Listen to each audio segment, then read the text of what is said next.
L'idée de former cette coopérative au début était de pouvoir maîtriser justement l'accès au foncier. Et c'est pour démontrer qu'il y a une possibilité pour les acteurs malgaches d'accéder aussi à la terre sous forme de partenariat. Cette première étape, elle est très limitée puisque la superficie disponible est de loin à satisfaire justement la vision de la coopérative.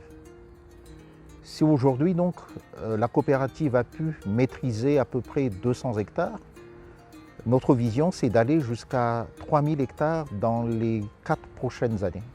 Et ça c'est le grand enjeu justement où on demande surtout à l'administration d'appuyer l'accès à la terre, puisque c'est une des premières problématiques de l'agriculture à Madagascar.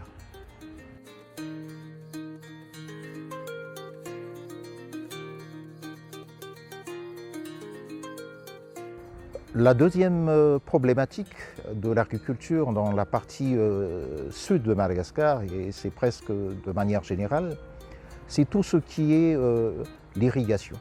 Nous savons très bien qu'il n'y a pas de culture sans l'eau.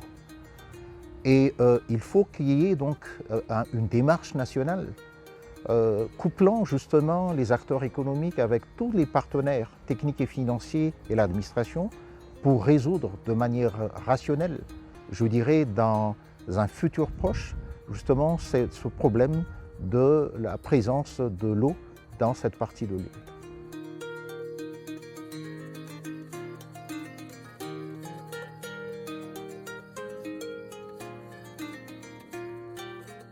Le dernier point que nous soulevons, c'est la partie énergie pour l'industrialisation.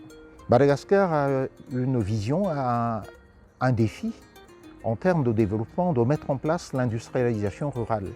Donc l'accès à l'énergie aussi est un facteur très déterminant dans ce développement de l'agriculture dans la partie sud de l'île.